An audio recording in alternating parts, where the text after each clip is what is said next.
ایک بادشاہ راستہ بھٹک کر کسی ویرانے میں پہنچ گیا۔ وہاں ایک جھونپڑی تھی۔ اس جھونپڑی میں رہنے والے شخص نے بادشاہ کی بڑی خدمت کی۔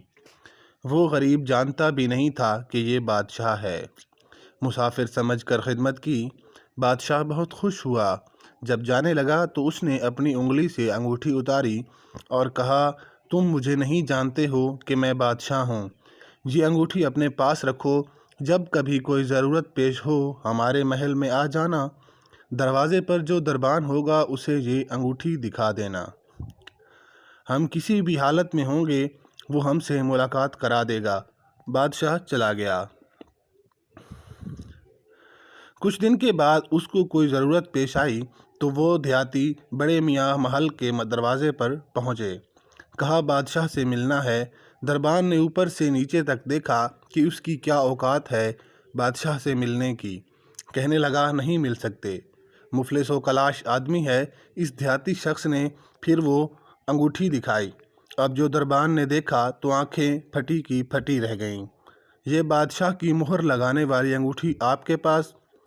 بادشاہ کا حکم تھا کہ یہ انگوٹھی جو لے کر آئے گا، ہم جس حالت میں ہوں اسے ہمارے پاس پہنچا دیا جائے۔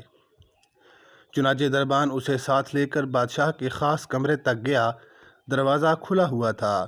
اندر داخل ہوئے۔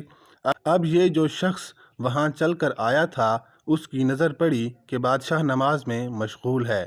پھر اس نے دعا کے لیے اپنے ہاتھ اٹھائے۔ اس کی نظر پڑی تو وہ وہیں سے واپس ہو گیا اور محل کے باہر جانے لگا۔ دربان نے کہا، مل تو لو۔ کہا، اب نہیں ملنا ہے، کام ہو گیا، اب بس واپس جانا ہے۔ تھوڑی دور چلا گیا۔ جب بادشاہ فارغ ہوا، دربان نے کہا، ایسا ایسا آدمی آیا تھا، یہاں تک آیا پھر واپس جانے لگا۔ بادشاہ نے فوراً کہا، فوراً لے کر آؤ، وہ ہمارا محسن ہے۔ واپس لایا گیا۔ بادشاہ نے کہا، آئے ہو تو ملے ہوتے، ایسے کیسے چلے گئے؟ اس نے کہا، بادشاہ سلامت، اصل بات یہ ہے کہ آپ نے کہا تھا کہ کوئی ضرورت پیش آئے تو آ جانا، ہم ضرورت پوری کر دیں گے۔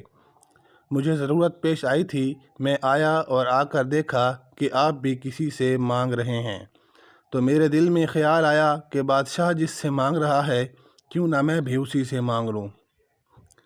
یہ ہے وہ چیز کہ ہمیں جب بھی کبھی کوئی ضرورت ہو، بڑی ہو یا چھوٹی، اس کا سوال صرف اللہ پاک سے کیا جائے کہ وہی ایک در ہے جہاں مان رکھا جاتا ہے۔